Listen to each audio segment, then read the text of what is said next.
Palayo sa mga tao nga dili ganahan sa imo. But before nato ipadayon ang discussion mga kaistorya, please don't forget to follow my page, Mag-Istorya Ta Info Vlogs and Papa RD. And if you are watching my TikTok, please don't forget to follow also. And if you're watching to my YouTube channel, please don't forget to subscribe. Nganong nakaingon ko nga magpalayo ta sa mga tao nga dili ganahan sa ato. Nagpasabot ba kini nga kwanta taas tag pride or arrogante ta? No. Ang tawag ana mga kaistorya, self-love.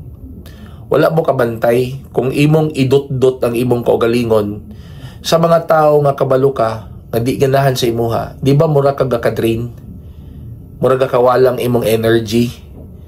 Muna sa effect kapag ka ginadot-dot nimo imong kaugalingon sa mga tao nga dili ganahan nimo.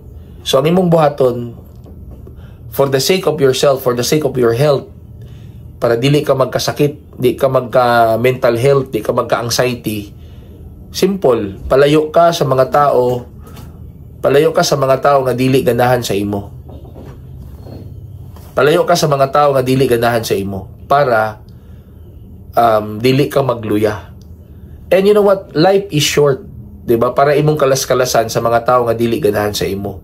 Ngano day kung dito ka sa mga tao nga gatuo sa imo, dito ka sa mga tao nga ganahan sa imo, dito ka sa mga tao nga accepted ka kung kinsa ka, kay kung imong i-expose ang imong kagalingon sa mga tao nga ganahan sa imo, accepted ka, dawat ka, mas mo grow ka personally, emotionally, spiritually, and even materially. So, for your own good, palayo sa mga tao nga dili ganahan sa imo.